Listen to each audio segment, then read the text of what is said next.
Welcome, everybody, to this episode of Beyond the Crucible. I'm Gary Schneeberger, your co-host and the Communications Director for Crucible Leadership. And you have clicked play on, we hope you've clicked subscribe to, a podcast that deals in what our founder refers to as crucible experiences. Crucible experiences are those moments in life that are painful, those moments in life that are setbacks, failures, traumas, tragedies, things that happen to us, things that sometimes we have a hand in bringing about.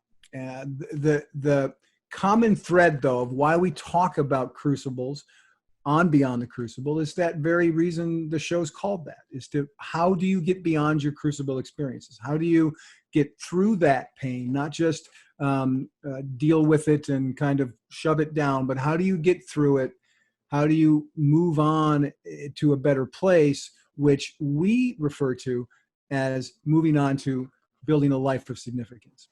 And as we talk about this today, with me is the architect, the Lego master, if you will, of Crucible Leadership, our founder, Warwick Fairfax. Warwick, this is going to be I think, a meaningful show for folks. Absolutely. Very much looking forward to it. So our guest today is Sarah Nannen. And Sarah is the founder of Beyond Surviving, a movement that teaches a proactive and renegade approach to mental health and emotional resilience while navigating grief and trauma recovery. She became a military widow and solo mother of 4 in 2014 when an aviation accident claimed her husband's life. Her personal journey through rock bottom now informs her work with those navigating painful life transitions who seek to live extraordinary lives. She's devoted her career to teaching sustainable well-being and a new paradigm of deep, systemic integration of mind-body healing to anyone seeking to move beyond surviving the ride of life, to move beyond just surviving that ride of life. Sarah's background as a naval officer informs her leadership perspective with a community-focused model for cultivating resilience and sustainable well-being. She is the founder of Rencon Yoga Studio and hosts the Other Side of Rock Bottom podcast, which launches this summer. Take it away, Warwick. Well, Sarah, thanks so much for being here. Really appreciate it. Before we get into your crucible experience, which some people are like, yeah, I don't know if I've had a crucible. Sadly, you obviously do understand that, you know what it was, you know the date. But tell us a bit about who you are, Sarah, and how you grew up, and a little bit about your family, and kind of in the lead up to your crucible, just a little about Sarah Nannen. Well, Sarah Nannen grew up in central Illinois, in the middle of America, I guess. Good old farm community, US of A, small town. You know, played sports, was pretty smart, played the violin, went off to college, did the ROTC thing, became a naval officer, married my college sweetheart. I was 4 babies in when I found out that he passed. And so I was just sort of doing that average life. My average life looked like living in Japan at the time. We were a military family on the move. He was a fighter pilot. And once I got out of the Navy, my whole job was holding down the fort while he went off and did the fighter pilot, naval aviator thing all over the world. And I had a lot of amazing experience with that. Our kids were 5, 4, 2, and newborn. That wild day that upended all of that everyday average American dream kind of thing we were doing and changed the direction of our life forever.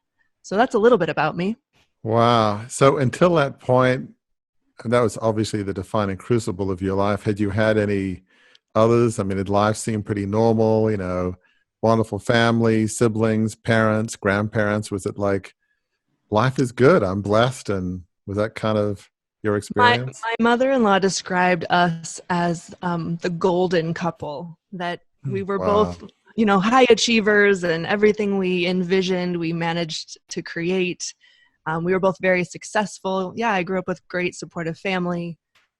Everybody was healthy. We were running marathons in our free time. And, short of the hardship and the crucible of going on a deployment and being Yeah.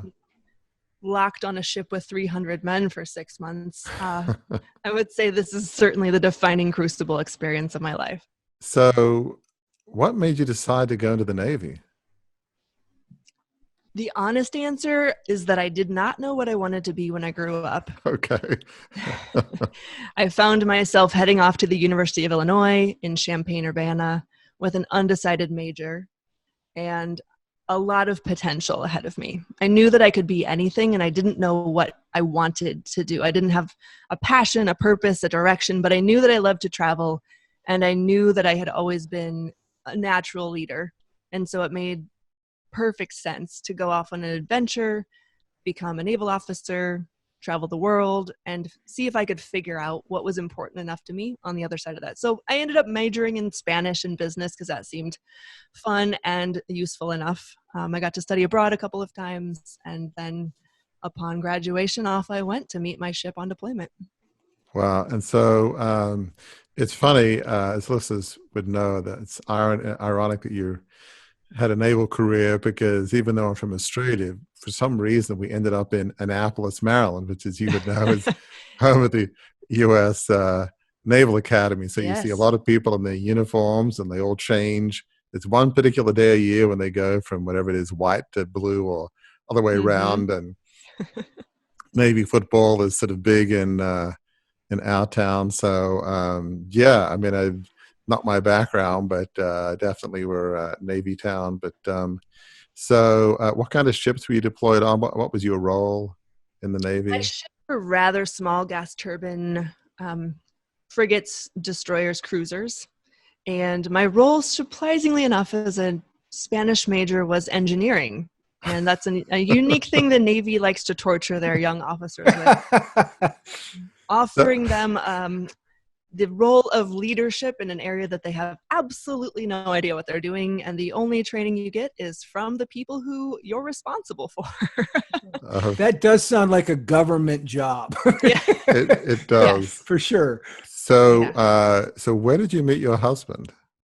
We met the first day of ROTC on campus at the University of Illinois. We both had high school sweethearts coming into college, but we had a connection and a friendship that first semester. And by New Year's Eve, we had ended our high school relationships and started one of our own. So Wow. way back to 2000 was the year that we met in university. So I'm assuming you were never deployed together or anything like that. I was a naval officer. He was a naval aviator, but he was a Marine, and he would not hesitate to remind you that he was not in the Navy.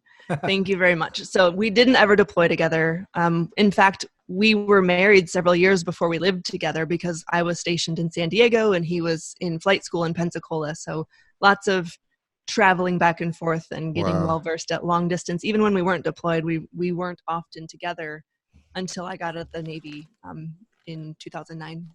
So once you were married, how did your service work then? Because with 4 young kids, how did you manage balanced Navy and kids? I actually got out of the Navy 6 months after our first baby was born. Okay. I was at that decision point in my career that I had served the time that I was required to, Yeah. based on the agreement that we created. And having a newborn was kind of a no-brainer. I took a lot of maternity leave and then finished out the last 3 months of my really amazing. I was on shore duty, so that helped nicely. That my work was essentially an office job. And when I got out of the Navy, then I transitioned full-time to stay-at-home mom, which was also a very interesting, in hindsight, crucible moment, going Yeah. from naval officer to commander-in-chief of the house. And all of the really big life changes that came with being at home with just my amazing baby, rather than fighting the ship all day long every day. That was a big decision. But Yeah. obviously everybody's in a different situation, and Totally We were understand tired that. of living far away from each other, to be honest, work, and I made the decision to get out so that we could finally cohabitate and have the same address. So I'm assuming, given he's a Marine, they don't like fly off of ships. I'm assuming they fly off land or, Sometimes they do. okay. They're often deployed to aircraft carriers, and they also will have land-based But it deployments. So meant that you could actually be together as a family, at mhm. least a reasonable Theoretically, amount of the time. theoretically, we did have the same address, so that helped. Yeah, I understand. And so how long were you married? We were married in 2005, Okay. and we were together since 2000. So 14 years all told. Wow. Wow. Mhm. And so it was in Japan when kind of and it was a training accident, was it? Yes, oddly enough, I was in Japan and he was in the US in Nevada at Top Gun. You may have seen the movie. Yeah. Similar but different in real life. He was at a high level training command learning some really exciting things that he was tasked to essentially bring back to his squadron and train the squadron around, and had a aviation accident that we never saw coming. Of course, when they go on deployment, you're worried all the time and anxious, but as a military spouse, I think you take training for granted so often. There's risks involved and things can But go you wrong, but think you certainly don't assuming, expect it. right, assuming the equipment works and there's Mhm. no, pilot, what have you, I mean, you would just Right. assume that you'll be okay. So, Yes. uh, now you were in the Navy, you understand the Navy, Marine culture. So I'm assuming you see in the movies, and maybe I think you recounted this, two officers, they're walking down towards your front door. And I think you mentioned you knew why they were there.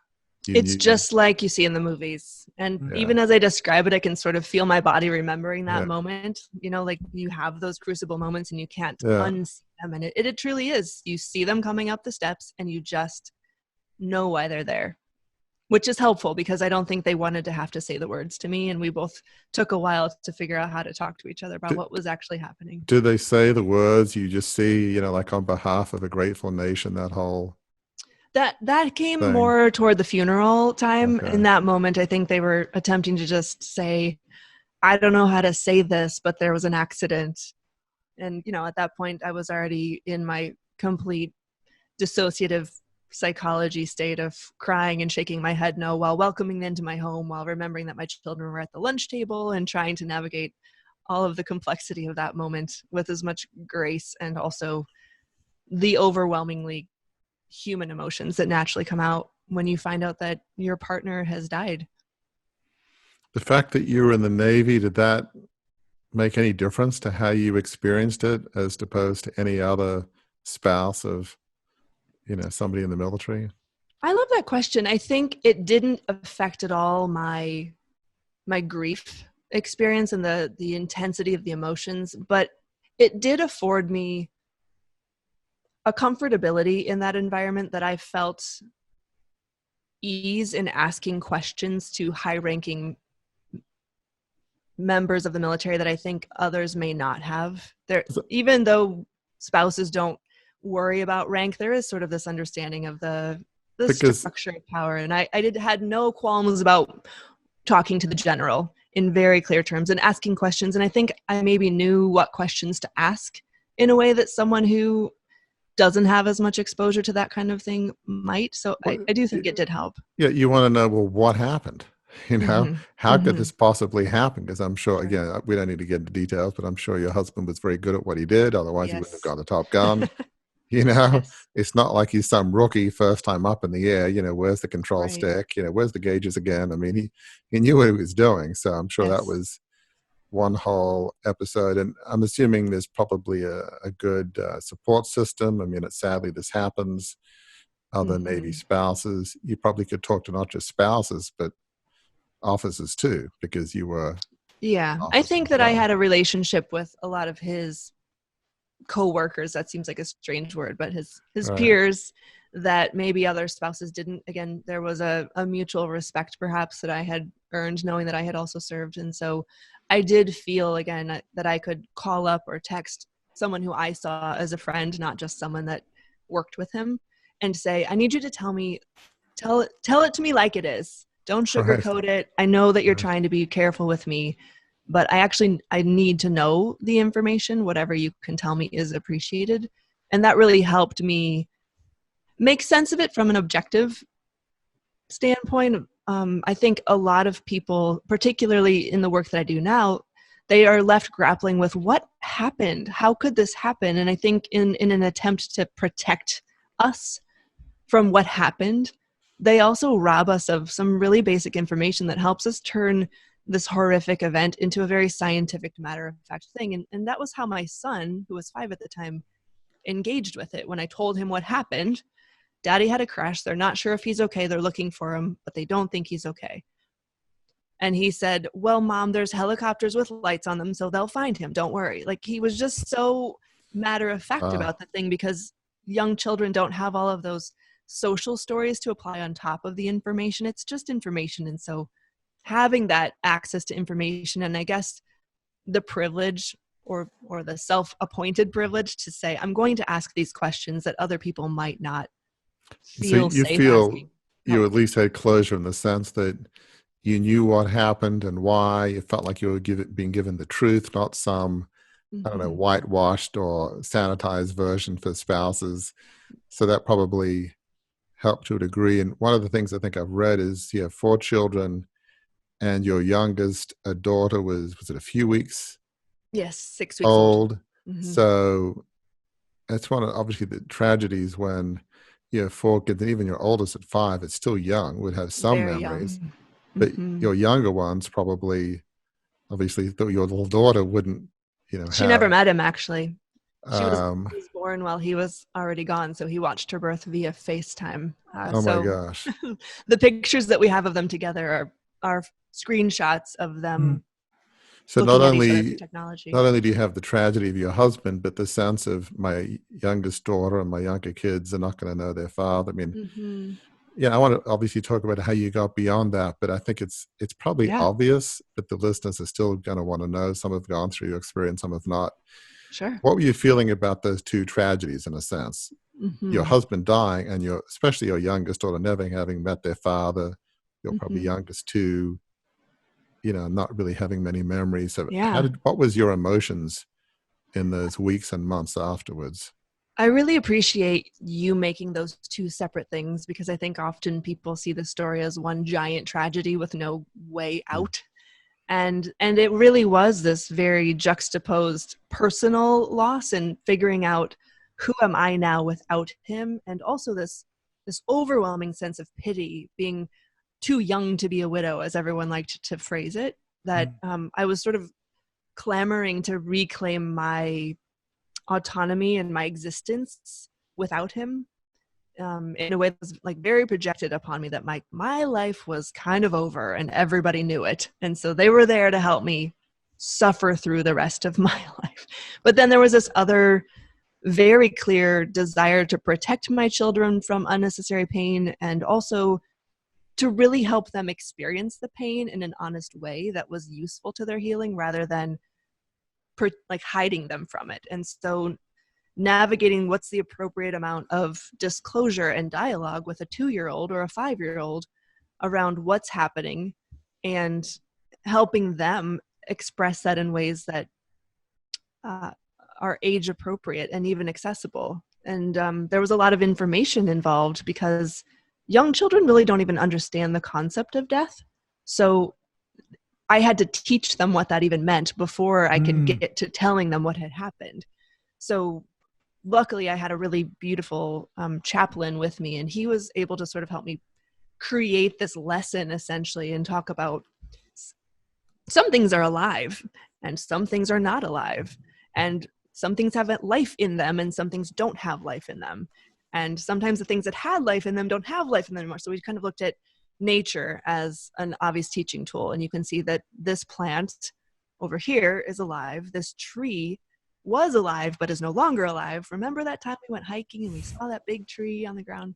And then you can see a fake plant in the house that clearly does not have any life in it, but looks like it could. So just kind of giving them some basic understanding of life and death, and what it means to be living and what happens when you're not living. was sort of our starting point. And I think as they grow and as they continue to grow, they will have new experiences with their grief. They will have new questions. They'll have new understandings. As they learn to identify as themselves, they'll also look back and want to know more. And so one of the things that I've sort of done to help them know him without having known him is that he's always remained a part of our conversations. And so they'll be able to describe him to you. They know what food he liked. They know what teams he liked. They know how he liked to spend his time. And so I've sort of posthumously created this relationship to him for them that they feel as though they remember, even though it's simply information that I've continued to help them create this image of who he was. And I think that's really helpful, that even though they don't have a lot of memory of time together, they feel like they know who he was still. Wow. So I just can picture just those first few months and years where you're dealing with your own grief. You're obviously, highly intelligent person, get into the Navy without being a leader. So intellectually, you know what needs to be done. It's almost like, it's a terrible mission. It's difficult, but I need to overcome it. So intellectually, Yeah. you probably, in some sense, had an idea of what you needed to do, but then you're a human being. Yes. And, thank you. Sadly, even though you might know the right things to do and you're getting Mm-hmm. counseling and all the rest, you still have to deal with we're all human and it's devastating. So you're trying to be strong, deal with your own emotions, but then you're also trying to help your children. Mm-hmm. And just be in this, to use your phrase, like this fetal ball weeping every day, that may be normal and totally fine, but that may or may not help your kids. So it's like, gosh, I got to be strong for my kids, even if I don't feel like I'm particularly strong in any given moment. So that's got to be, I've got to try and help them when I'm having enough trouble helping myself. I don't think I have any energy to help anybody other than me. So that's got to have been, having 4 children so young, that's got to have been a huge stretch on internal resources to try to keep yourself sane and be strong and calm for your kids. It's interesting that I actually had to reverse engineer my grief after that initial shock, because within the week we were on an airplane back to the States with 13 suitcases and living with my folks, and then seeking a house and buying a car and finding a pediatrician. And so there wasn't actually space for me to be anything but strong and mission driven, as you pointed out.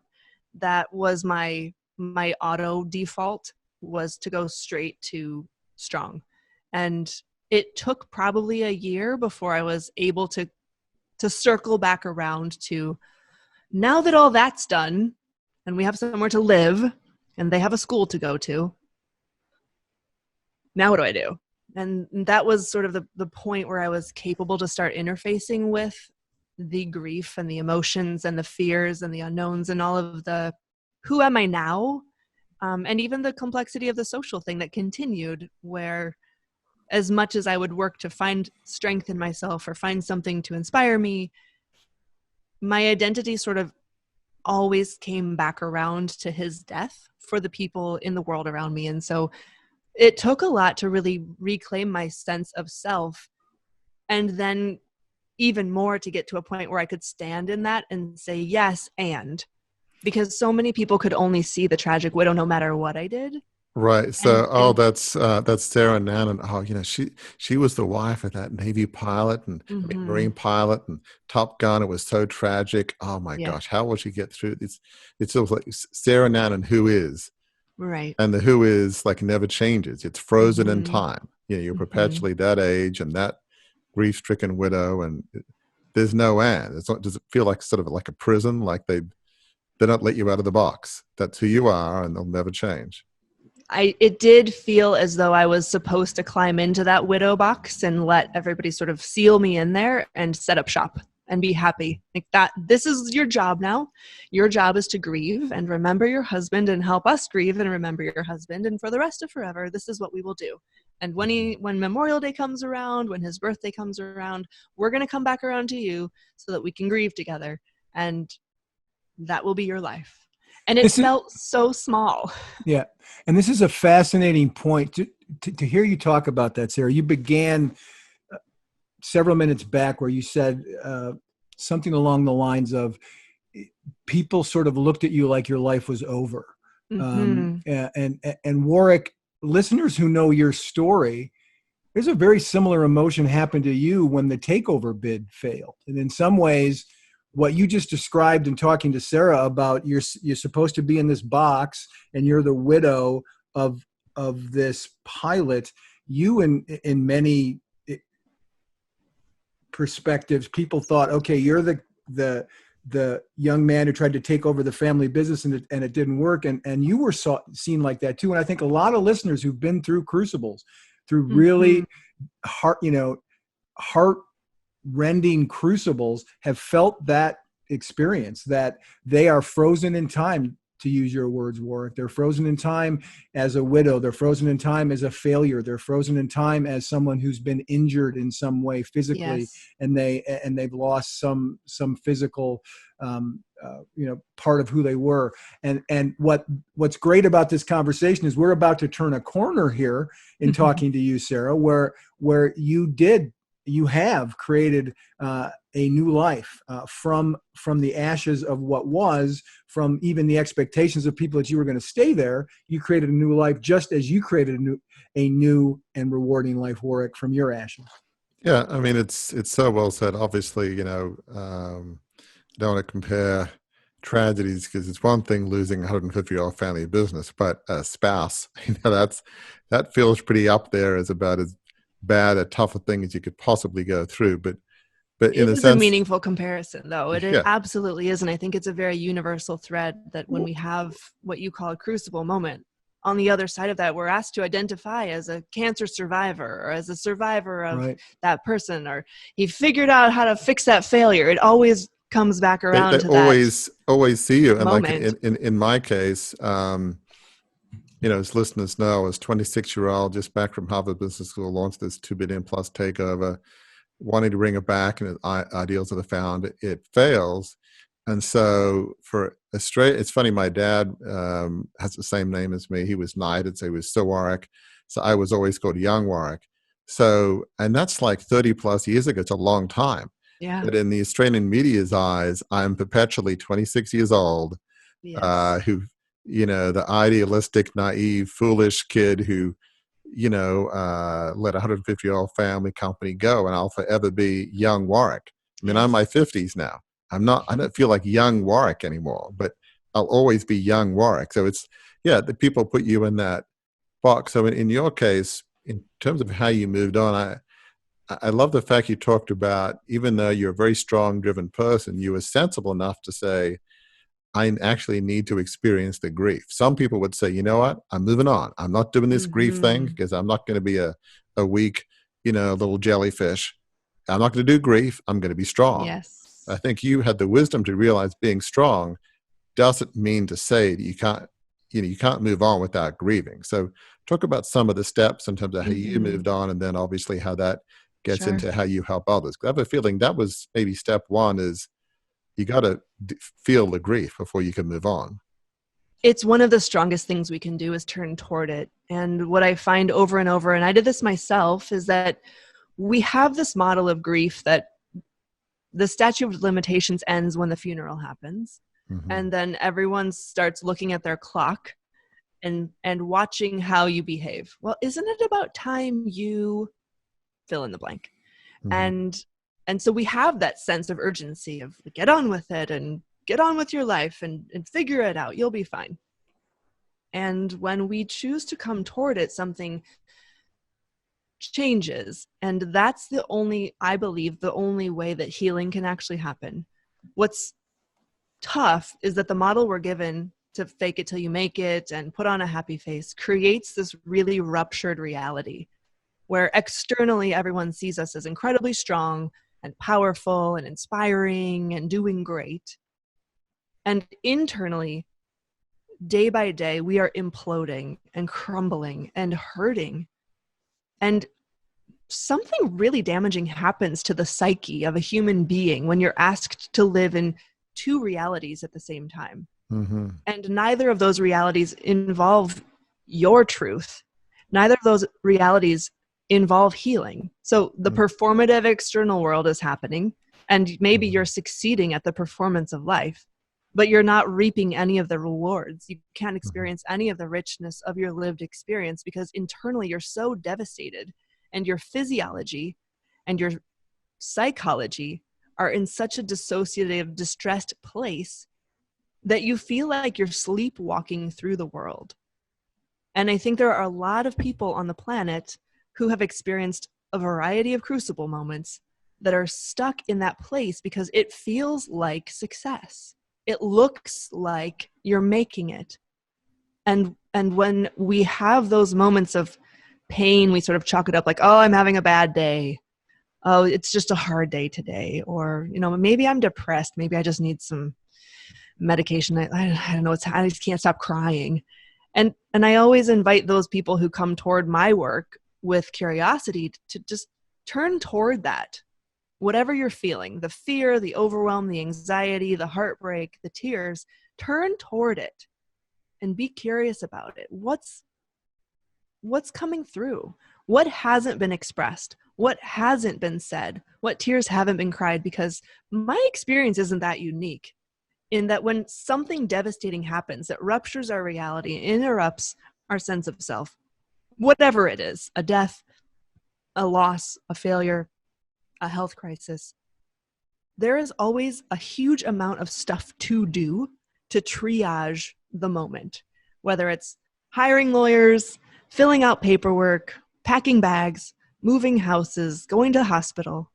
There's so much to do externally that becomes the new dissociation. You distract yourself with the busyness of the work.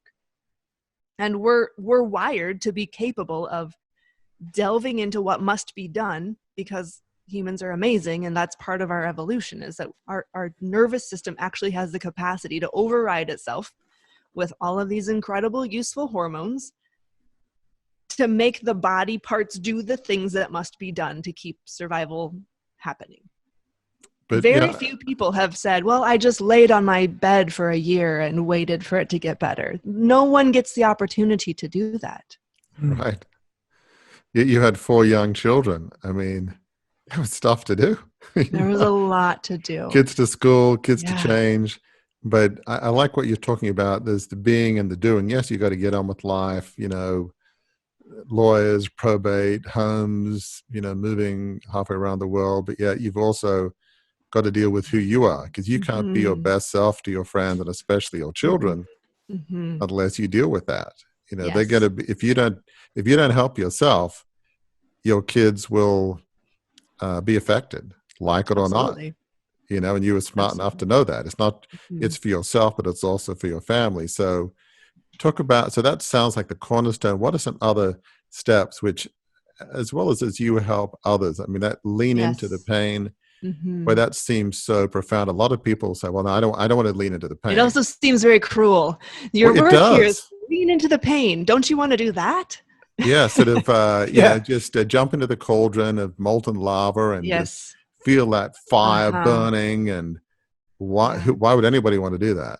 But a lot of people who start working with me say, I expected this to be heart-wrenching, painful, excruciating, and I can't believe that it wasn't those things. And what you're asking me to get to is like, okay, well, how do we do this? How do we lean into the discomfort? How do we make time to feel it? And how do we get the resources to feel it in a way that doesn't actually completely annihilate us? Because that's what we expect. Right. And so I apologize in advance that what I'm going to say is going to sound really simple, and it always sounds almost too simple to even be useful to the people who work with me. And then they're, of course, like amazed later on how life-changing it is. But one of the things that I started with, don't tune me out, is breathing practices and a yoga practice.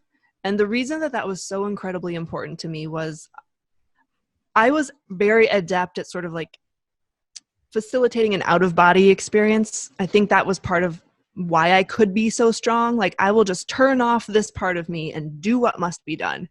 And so there was a very dissociative experience in the moment of hard times where I wasn't really there and I wasn't really present, but I could do the things. And so the breathing practice and the yoga practice helped me become more fully embodied. And I realize that this is getting into sort of yoga language, but when we learn how to stay present physically, physiologically, psychologically, socially, in this human being container that we're walking around in, we suddenly have a whole new experience of our life and ourselves.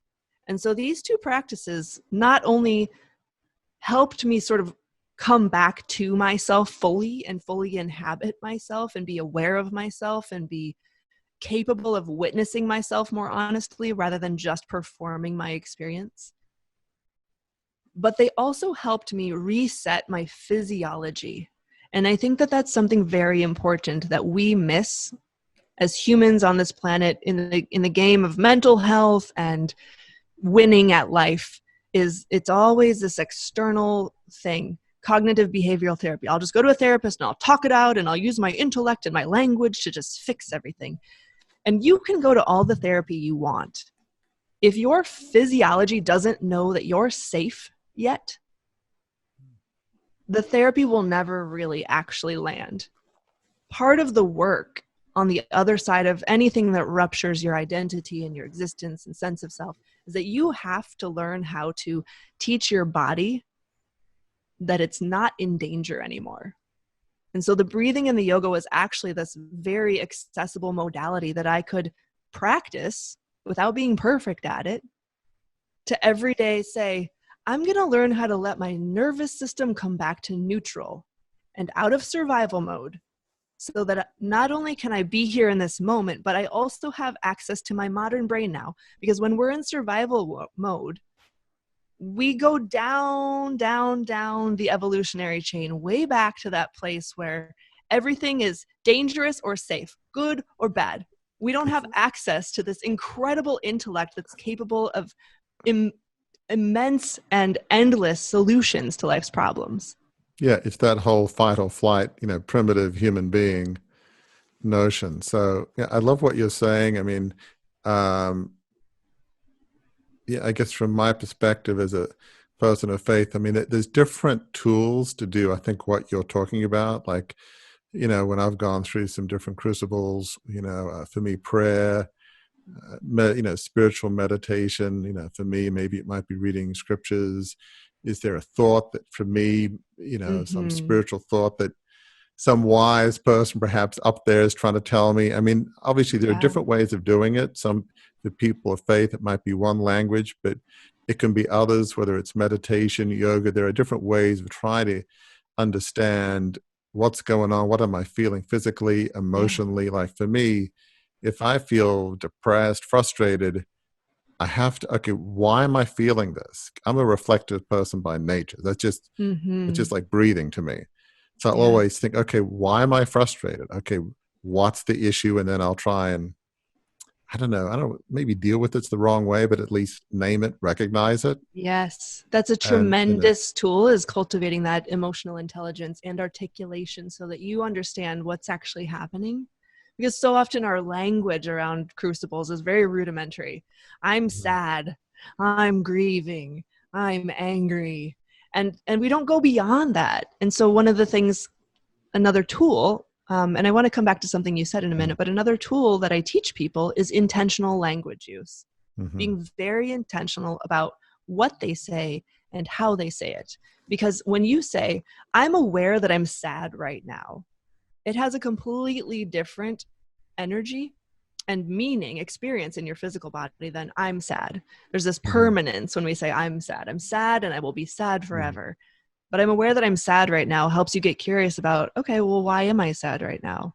Let me name all the reasons. And then what might I be able to do to either express that more completely or to support the sadness so that it can move through?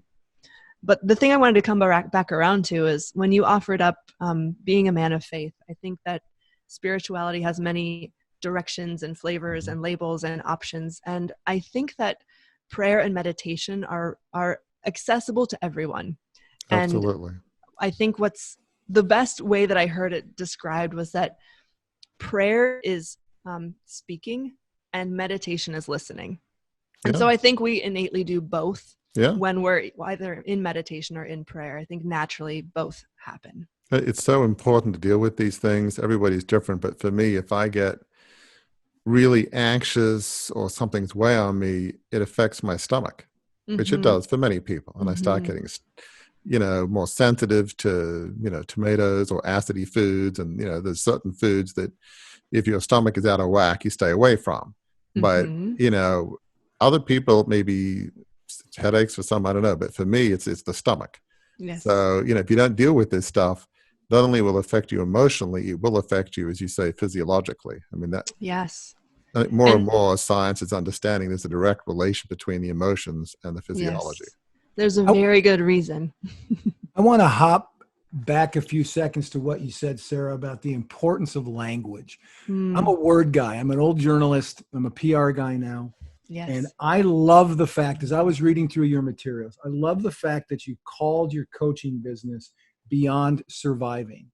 I love the fact that you have a quote on that website that says, let's interrupt the pain and shake up the pattern so you can move beyond surviving. It's time to enjoy the ride. I did a very quick search before we hopped on this interview to see what, because Warwick loves history and he loves historical perspective on things on subjects like we're talking about. And I went back farther than you usually go, Warwick.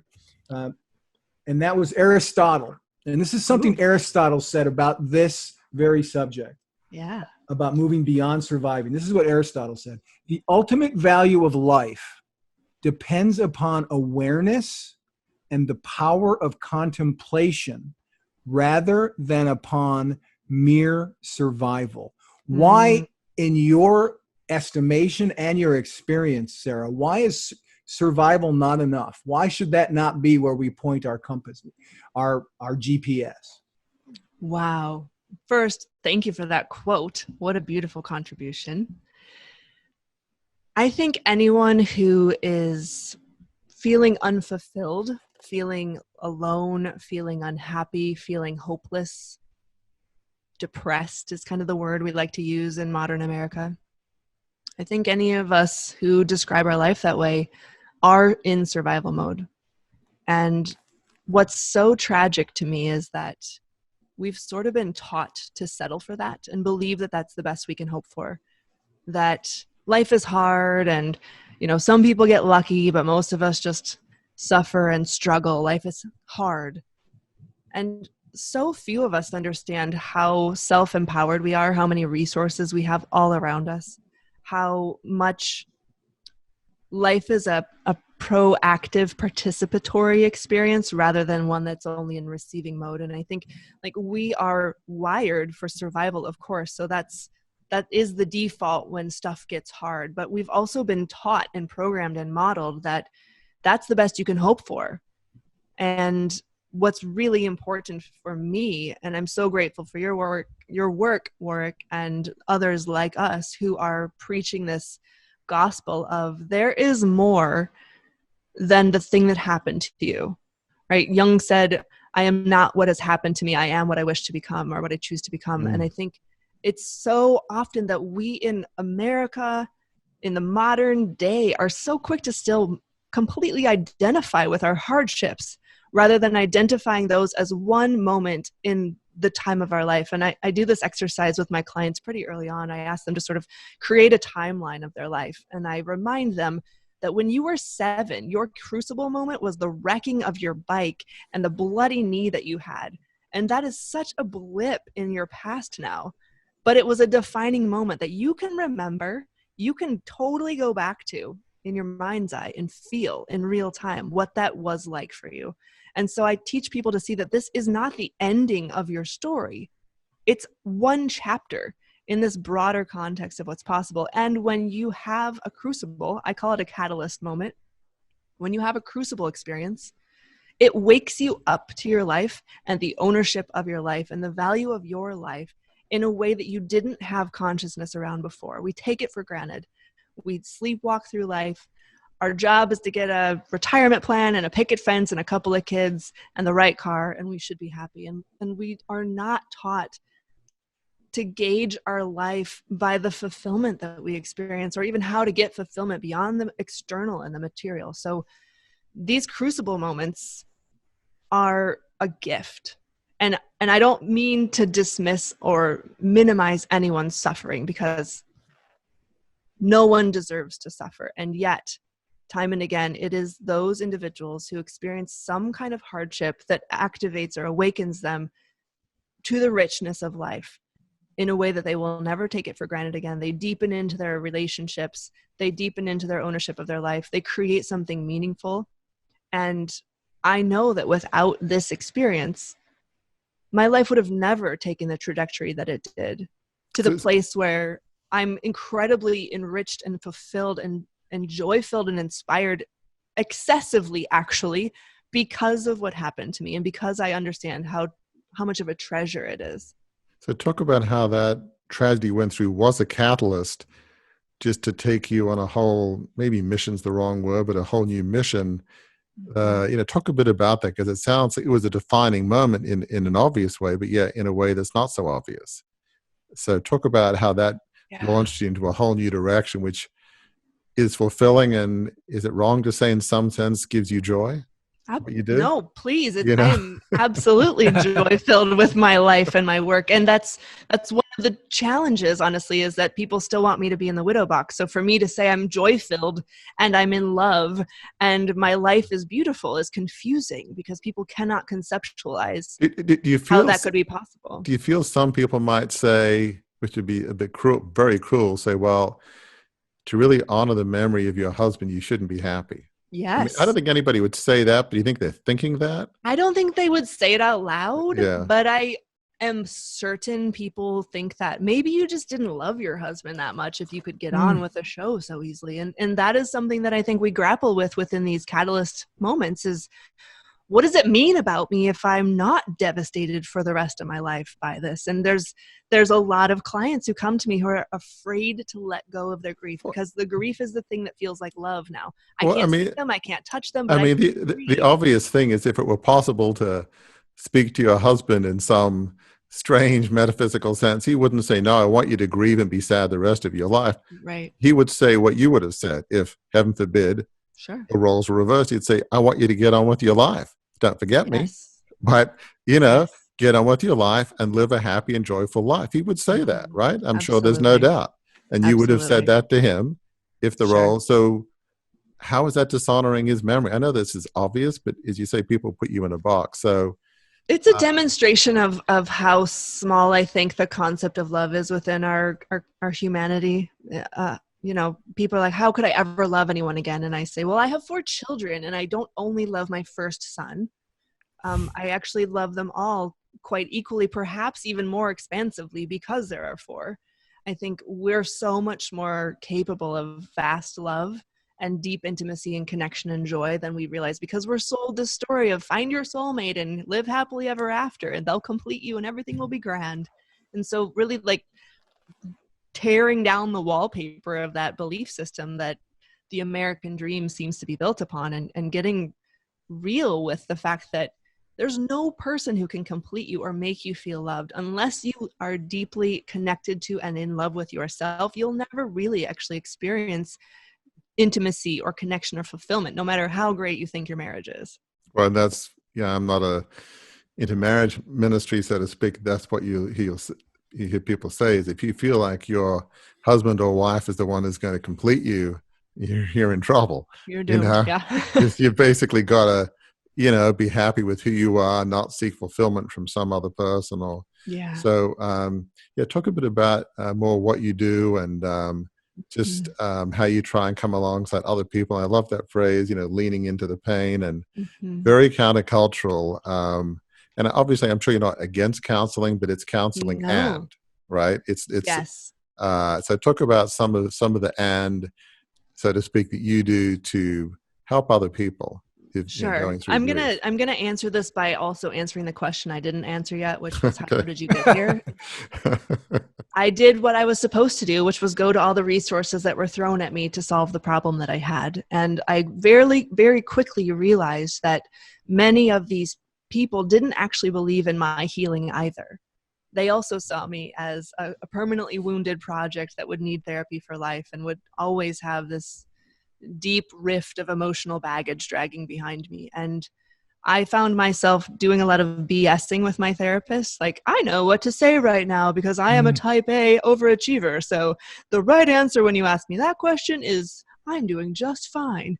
And I never really got to this place of vulnerability, nor did they ask me to go there. They couldn't guide me there because I don't think that was a part of their service. And so I had to sort of go off grid in search for resources that could see me as a human and could really challenge me to become more curious about what my actual experience was, rather than projecting onto me what they thought it would be and what they thought I should be doing.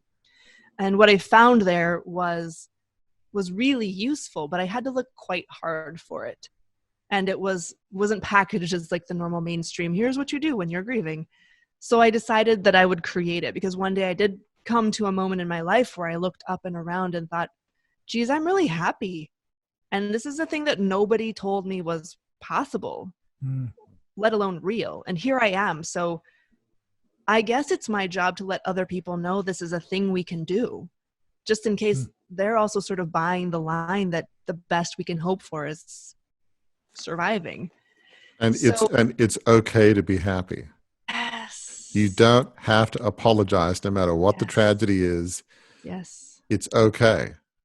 Give yourself permission. It's okay to be happy. Don't feel guilty. Because I'm sure you have people saying, I feel so bad. I'm happy. Absolutely. I think that's a general theme anywhere you go. If someone experiences pain and then finds themselves happy, they feel it's confusing. It's disconcerting. How could I be? How dare I?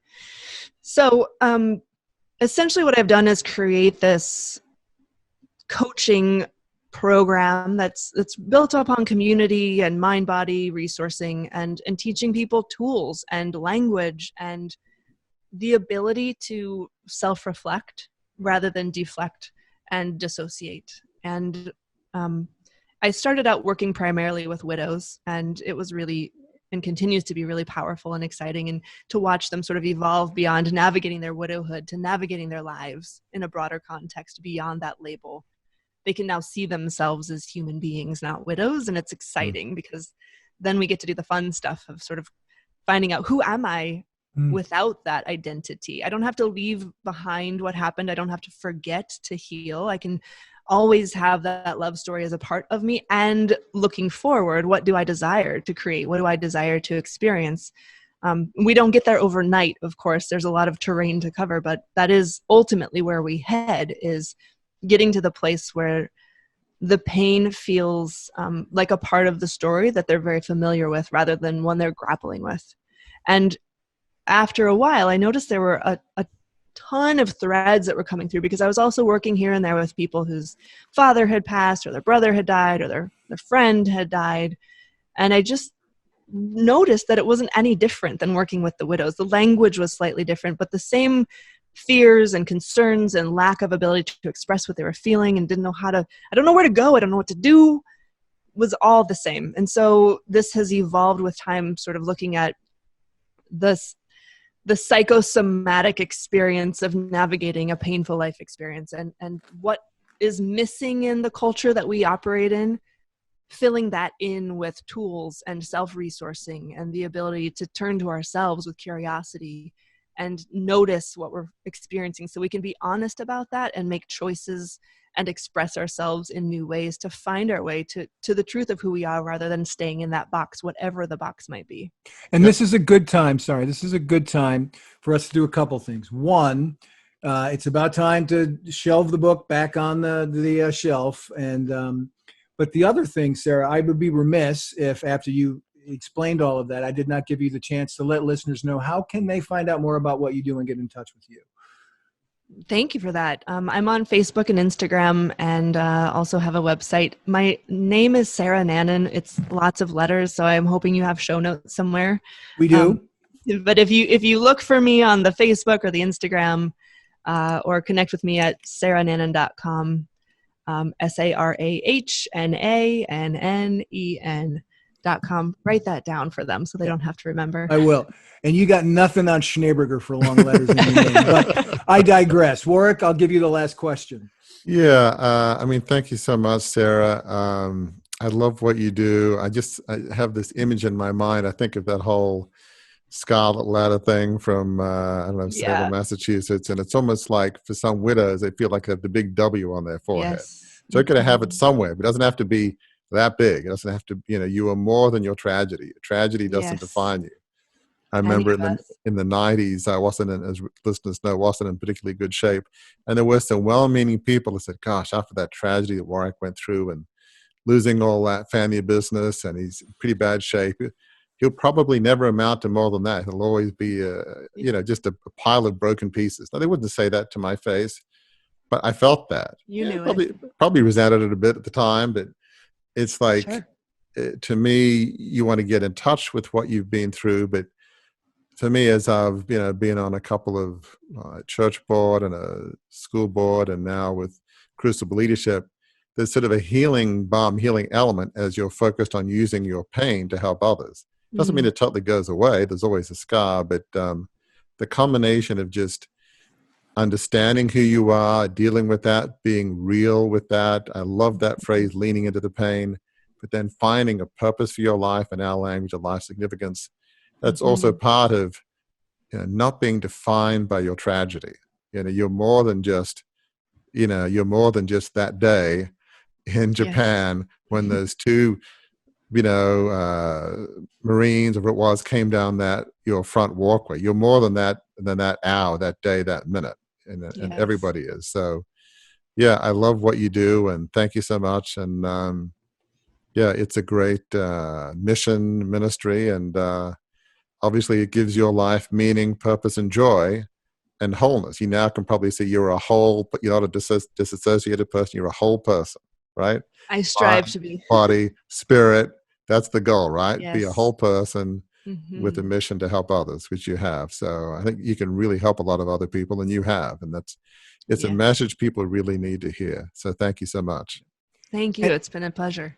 And this is when I know it's been a great show. When I have, and I'm going to show it to our YouTube viewers, when I take notes about, here are some takeaways you can have for the show, and then Warwick steals a couple of them when he summarizes his statement. So I normally have 3 takeaways. I'm only going to have 2 today. So Warwick took number 1, which is, don't stay in the box. You don't have to stay in the box. That's number 1. The way I sort of phrased it was, we hear all the time that you're never too old to move beyond your crucible. I think what Sarah has proven, and what Warwick has proven in his own story, is it's also true that we're never too young to move beyond our crucible, that we are not frozen in time, even if we're young. That's not our destiny forever. And Warwick just unpacked that a little bit, and Sarah talked about it much in our conversation. Perfect. Another thing that Sarah really made clear in our conversation, listeners, is do not fake it until you make it. Healing is a proactive experience that requires intention and support. Projecting everything's okay while everything isn't okay can deepen and actually worsen the pain of your crucible. Even though it may appear to those people who are onlookers that you're winning, you really aren't. You're only surviving, and survival isn't healing. Do not be an actor in your own life. Be a character in your own life. Yeah. And then the third point I think that we can walk away with from this really meaningful conversation is never settle, but strive. Life is hard, but it's also a proactive, as Sarah put it, a proactive participatory experience. There's more than the bad thing that happened to you. And you can move beyond that bad thing that happened to you, and you can grab a good thing that's waiting for you. And that is what we hope to point you to each week on Beyond the Crucible. So until we are together the next time, listener, thank you for joining us. And remember that your crucible experiences are indeed painful. They can knock you off balance. They can change, as they did for Warwick and Sarah, the trajectory of your life. But they are not the end of your story. In fact, if you lean into the pain, as Sarah says, if you learn from those experiences, as Warwick has talked about, they can be the start of a new story, a new chapter in your life that can become the most joyous and most rewarding because it leads you to a life of significance.